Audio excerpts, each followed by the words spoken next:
So those are your 3 shots, and that's going to be your story. So you then, and the nice thing is it's also tapeless, so you don't have to rewind, you don't have to look for the video on your tape. I saw somebody here with a camera, I think it was still a tape camera this morning, but it's going to save you a lot of time. And that is actually one of the big advantages of a system like this. You can access the files and the pictures directly. So I insert it, and then iPhoto opens up again, and you see over here that 4 files have actually been recorded.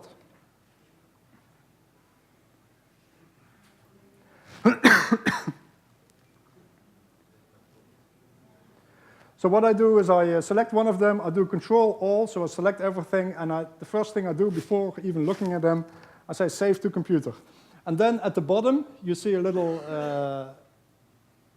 marker saying, okay, now it's saved. Do not unplug. And after it's done, you can say, okay, now it's all saved on the computer. And then you can actually see the number of directories. The flip, actually, when you use it for the first time, you can set your date. And the flip software then automatically detects the month that your recording was made. And as you can see, I created some files in the future. You can actually see what's going to happen in June 2010. And when you upload it to YouTube directly from the software, it says next to the video, this video was filmed in June 2010. And you get lots of comments from people saying, well, hey, we can look into the future. But this one is set correctly, and it was set to September 2009. So here you have the shots. And I want to see this one. I just have to.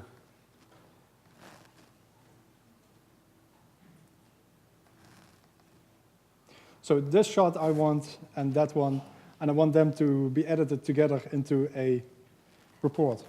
Here at the bottom, you can see, okay, you can save it to your computer. You can say, play it full screen. So here it plays in the screen over here, but you can also say play full screen. And here you see the quality you're dealing with. It's actually, for projection, it can be very entertaining.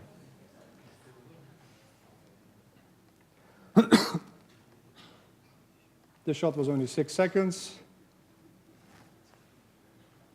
I see the quality. It's almost like a live broadcast signal that you get out here. Keep in mind also, I record them very short. These are still shots that you want to edit together. And if you start making long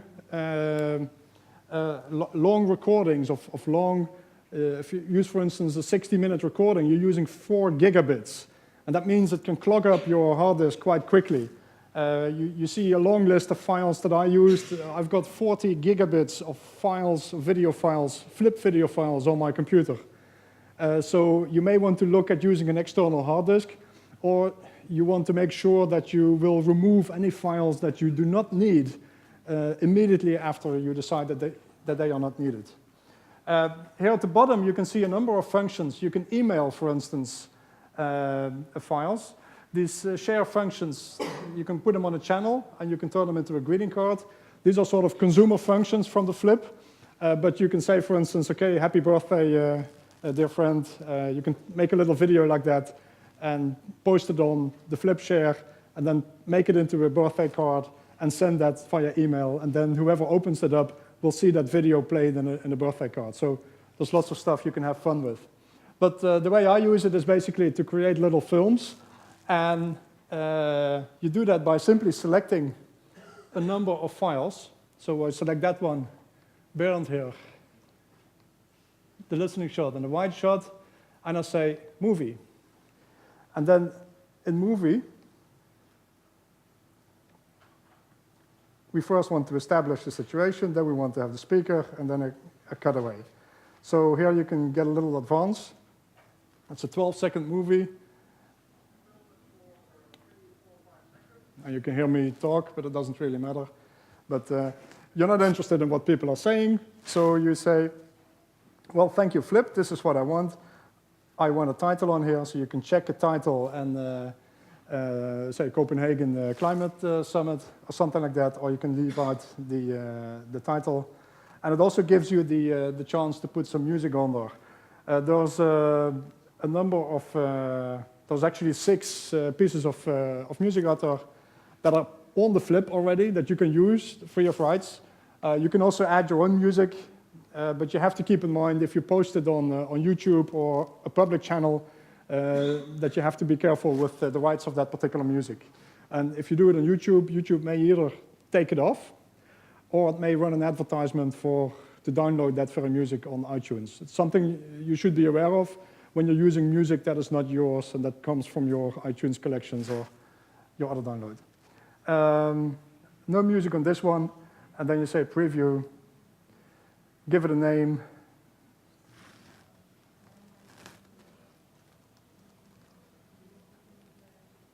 and say create movie. And then when that happens, this is actually a process that takes a wee while. Here at the bottom you see creating movie, FlipShare is working, it takes a little bit.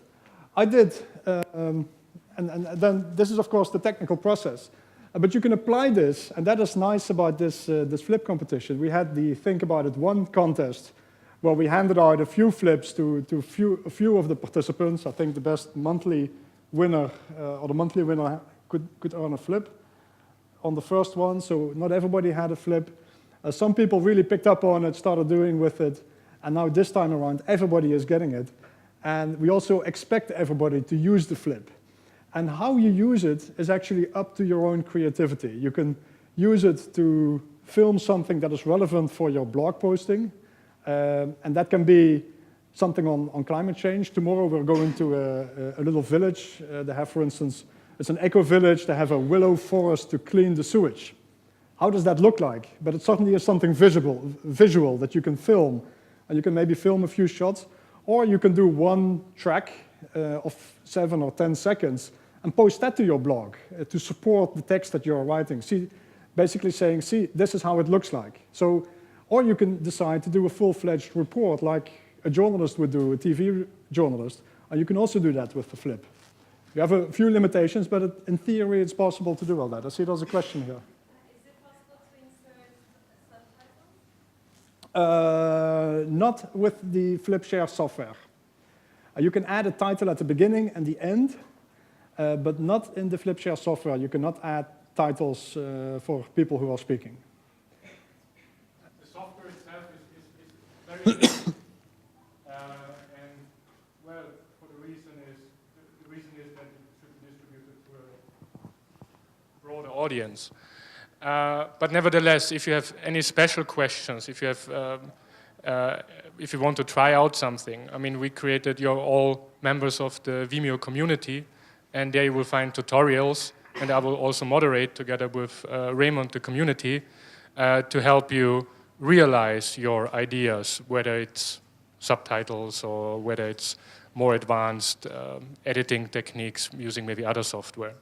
But I'm sorry, no. Is there in the settings possibility to change before that the format of the movie? Pardon? Like, it's an AVI or what? The Use another format? yes, you can.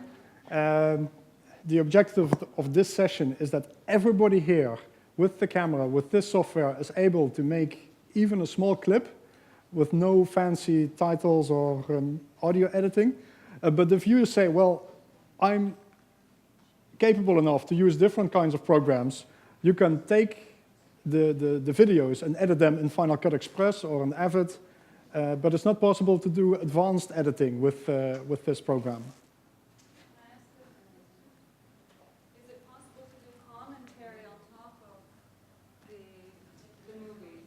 You'll need advanced software to do that. But I can give you some suggestions, and actually we'll get to that later. Let me first show you what you can do. Even when arriving here in Copenhagen, I did a little video. It's 49 seconds, just to contribute to the feeling of climate change that we're seeing here in Copenhagen. It's part of the music. Arriving at the airport, and what do you see? It's the big lobby companies that are immediately trying to display their message ahead of the climate summit here in Copenhagen. ABB, Shell,